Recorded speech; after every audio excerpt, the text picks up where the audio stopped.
You know that gut punch feeling when you find out that something that was supposed to keep you safe was actually tearing you apart from the inside? That happened to me, and it was a revelation. My car was burning through oil like it had a hole in it. The engine making this low, ugly knock that I kept telling myself was nothing.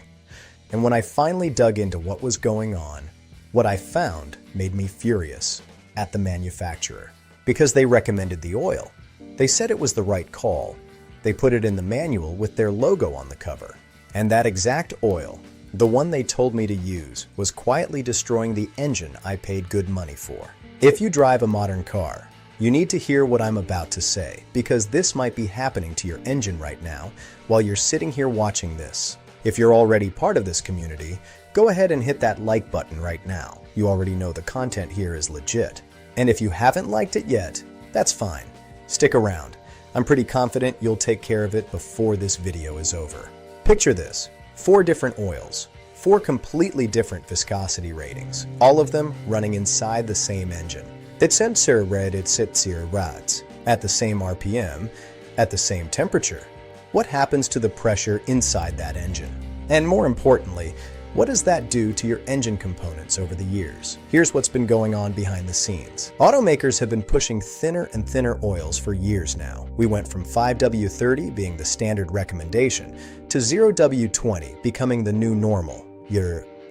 And now some manufacturers are already speccing 0W16 in certain models. There are even a few out there starting to recommend 0W8. Every single year, the oil gets thinner. But why does this cause so much debate? Does thinner oil actually protect less? Or is it just old school mechanics being nostalgic about the days of 10W40 and carburetors? This shift didn't happen by accident. Emissions regulations in the United States have gotten incredibly strict. The EPA and CARB, that's the California Air Resources Board, have been tightening the screws on automakers for years. Every new model year brings tougher standards for fuel economy and tailpipe emissions. And one of the cheapest ways for manufacturers to hit those numbers is to reduce internal engine friction. Thinner oil means less friction. Less friction means the engine spins easier. Engine spins easier means better MPG numbers on the EPA sticker. And that EPA sticker is what sells cars on the lot. Think about it this way. Imagine 2 perfectly flat metal plates, one sitting on top of the other with oil between them. If you use a thicker oil, something like a 20W50, that you'd still find in older American trucks and classic muscle cars, it creates a thick cushion between those surfaces. When you try to slide one plate across the other, you feel resistance. It moves, but it takes effort. Now swap that out for a 0W20. Same plates, same movement, and now they glide like there's almost nothing between them. Which is exactly what Ford recommends for the EcoBoost engines in the F-150, what Toyota specifies for the Camry and Corolla, what GM puts in the Silverado with the 2.7 Turbo 4, and what Honda calls for in the Civic and CR-V with their turbocharged motors. The key difference between these oils is internal friction. The thinner the oil, the less resistance it creates. The engine works lighter, spins more freely, burns less fuel. In a country where gas prices can swing wildly and every MPG matters at the pump, that adds up fast. That's exactly what automakers want to show in fuel economy testing. Less engine effort, less fuel burned, cleaner exhaust numbers. But here's the question nobody asks when they're signing the paperwork at the dealership. But it matter at that if thin oil solves the efficiency problem, is it quietly creating a different problem somewhere you can't see? There's a direct relationship between 3 things: temperature, viscosity, and the oil's ability to actually protect your engine. Let me break that down without the engineering jargon. The hotter your engine gets, the thinner your oil becomes, and the thinner it gets, the less it can prevent metal-to-metal contact between the moving parts inside. This isn't a mechanic's opinion. This is basic physics. If you've ever cracked open your owner's manual, the one that's been sitting in your glove box since the day you drove off the lot, there's a section buried in there that almost nobody reads. It's usually called something like severe duty conditions or severe service intervals. Inside that section, you'll find situations like sustained high-speed highway driving, extended periods of high RPM operation, and exposure to extreme outside temperatures. Now stop for a second and think about real American driving conditions. Bumper-to-bumper traffic on the 405 in Los Angeles on a 100-degree summer afternoon.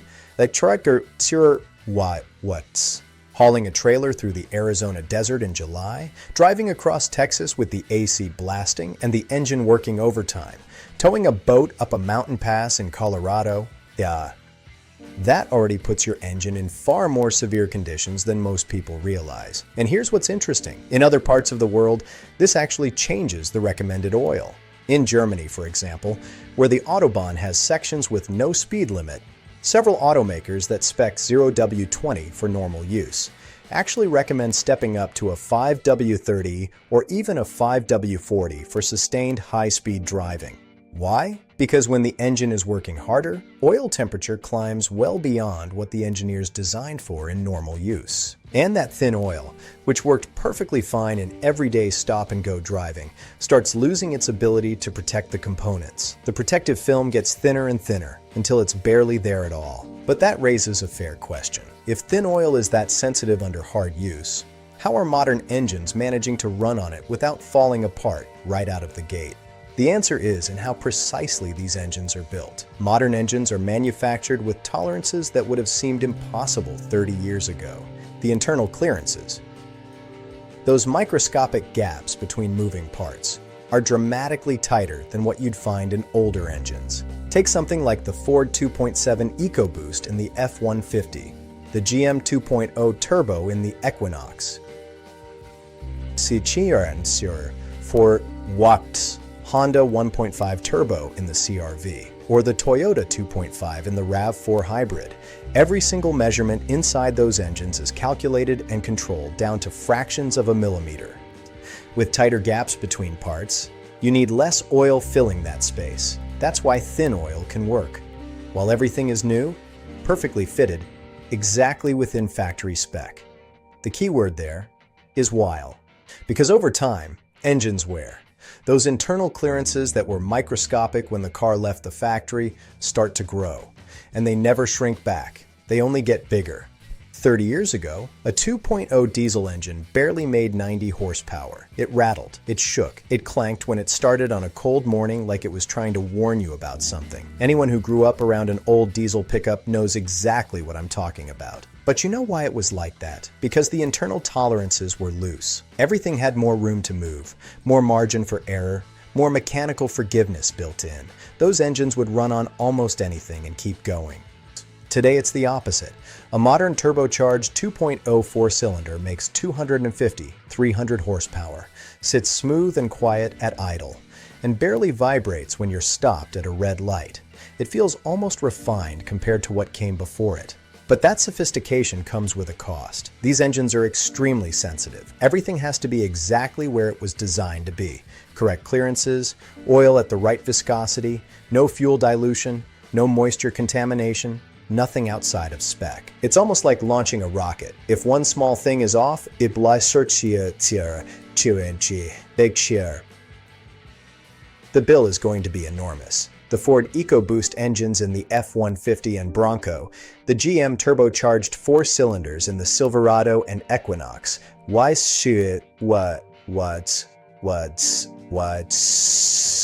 The Ram 1500 e-Torque with its mild hybrid system, the Toyota turbocharged engines in the Tundra and Tacoma. All of them are efficient, powerful, technologically impressive. But they demand absolute precision to hold up over the long haul. And that precision starts with the oil. There's a component that works silently in the background of every engine, making sure oil reaches every place it needs to go: the oil pump. From the earliest internal combustion engines to the most advanced motors on the road today, the oil pump is responsible for circulating oil and maintaining pressure throughout the system. In traditional designs, it uses gears. Two interlocking pieces spinning together,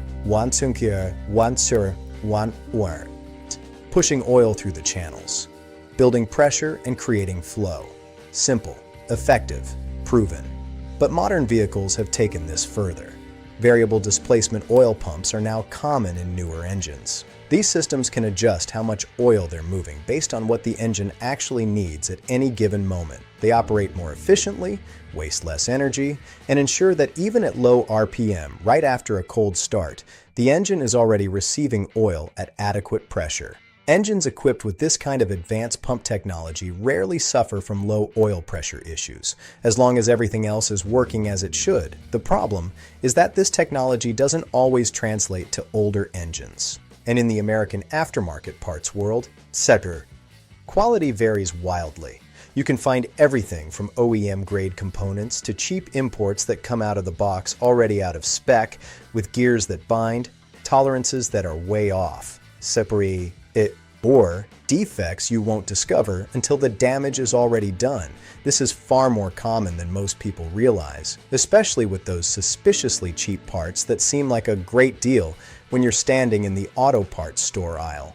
Choosing a quality oil pump from a reputable manufacturer makes an enormous difference, because it doesn't matter how good your oil is if it's not being distributed properly throughout the engine. It's like having the best medicine in the world, etc., and taking the wrong dose. It's not just the viscosity of the oil that's gotten thinner over the years. The total oil capacity inside modern engines has also dropped. Trucks and SUVs from the 1990s and early 2000s commonly held 6, 7, even 8 quarts of oil. Today's turbocharged 4-cylinder engines in popular vehicles like the Ford Bronco Sport, the Chevy Equinox, the Honda CR-V, and the Toyota RAV4 often run on 5 quarts or less. And that directly impacts something critically important: engine cooling. Less oil means less capacity to absorb and dissipate heat. Oil doesn't just lubricate, it also cools the internal components that the coolant system can't reach. The undersides of pistons, the bearings, the timing chain components. All of these rely on oil to carry heat away. So why do manufacturers keep reducing oil capacity? Weight reduction and efficiency gains. Less oil means less mass the engine has to carry, less fluid resistance, better fuel economy numbers on paper. In EPA certification testing, these things make a measurable difference. In your driveway, on a 95-degree summer day in Phoenix or Dallas or Atlanta, the story might be different. Modern oils like 0W20 are classified as multi-grade oils. They're engineered to perform across a wide temperature range thanks to specialized additives called viscosity index improvers. These additives work against the natural tendency of oil to thin out when it gets hot, helping the oil maintain its protective thickness even when engine temperatures rise. Impressive technology, but here's the part that almost nobody tells you when you're standing at the parts counter choosing your next oil change.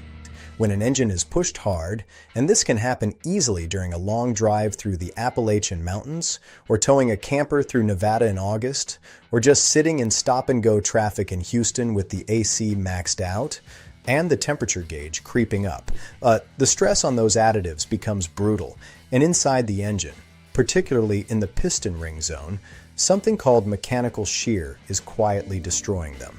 Picture the inside of each cylinder. There are small grooves designed to hold oil in place. Every time the piston moves up and down, at thousands of strokes per minute, it passes through these areas over and over again. That constant violent movement literally breaks apart the molecular chains of those viscosity additives. Gradually, the structures that were helping the oil maintain its thickness start to fall apart, and the result is unavoidable. With use, the oil gets thinner and thinner, even if you put in brand new oil, the correct specification, from the most expensive bottle on the shelf.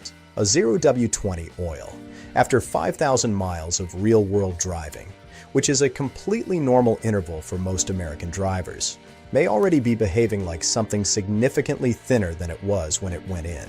The protective film between moving parts may simply not be holding up anymore. It breaks down, and when that happens, mechanics call it mixed friction. Metal touching metal.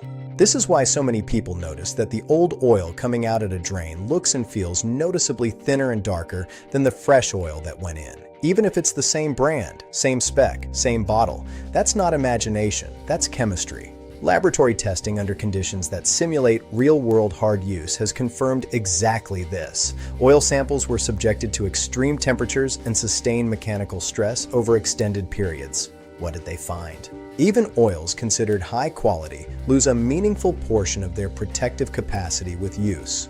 A 0W40 can shed more than 5% of its shear resistance under severe conditions. Others fall somewhere in between. These measurements reflect a genuinely critical situation. Oil operating at around 300 degrees Fahrenheit under heavy load, which is exactly what happens inside an engine being pushed hard on a long uphill grade, was during an aggressive highway pass, or sitting in slow traffic under a blazing summer sun. In evaluations using performance-oriented engines, a 0W40 oil, after just over 150 miles of aggressive driving conditions, was already behaving like something significantly thinner than its original rating. It had lost a substantial portion of its original protective characteristics. In under 200 miles, in another test, 2 different oils were run in the same engine under identical conditions. One thin, a 0W20, one heavier, a 20W50. Same engine, same load, same operating conditions. After multiple cycles of hard use, both oil samples were analyzed. In the thinner oil, natsitsritsinor inasfortinnates tacharadatansir datssitsturi, researchers detected a dramatically higher concentration of iron particles circulating through the engine. Iron particles in oil mean one thing: internal wear is happening right now, primarily between the pistons and cylinder walls, which happen to be the most expensive components to repair in a full engine rebuild. Think of it this way: this kind of oil analysis works like a blood test for your engine. The more metallic particles floating around in the oil, the more wear is actively occurring inside. And in the case of the thinner oil, that number went through the roof. The wear rate was nearly 4 times higher in that critical region. 4 times. The researchers also measured lead content in the oil, which originates from the bearings, the internal components responsible for supporting the rotating assembly. When lead shows up in elevated concentrations in used oil, it's a clear signal that those bearings are degrading. With the thinner oil, that number climbed significantly. With the heavier oil, it barely moved at all. The internal components simply held up far better. Now here's the part that actually matters for your specific situation: the practical side. If you primarily drive in the city, short trips, stop-and-go traffic, never really pushing the engine hard, a thinner oil like 0W20 or 0W30 can work well for that kind of use. It helps fuel economy, makes cold starts easier on the engine, and keeps everything running smooth and quiet, as long as you respect the drain interval. But there's a detail you absolutely cannot overlook. Over time, the additives in that oil break down. There comes a point where the 0W20 you put in fresh is no longer the same product. It may be behaving like something even thinner than the label says, and that's when the real risk of metal contact begins. Now, if your driving profile looks different, if you regularly take long highway trips, drive aggressively, tow anything, haul loads, live somewhere with extreme summer heat like the Southwest or the Southeast, or you just enjoy putting your foot down when the light turns green, the equation changes completely. In those cases, stepping up to a slightly thicker oil, like a 0W40 or even a 5W40, can make a profound difference in how long your engine actually lasts. Yes, you might see a very slight decrease in fuel economy. We're talking fractions of an mpg in real-world driving. But in return, your engine tends to hold up significantly longer, wear less over time, and reach high mileage without needing a costly rebuild. And this becomes even more critical if you're driving a turbocharged engine, which at this point is almost every new vehicle on the American market. The Ford 2.7 and 3.5 EcoBoost and the Chi-L.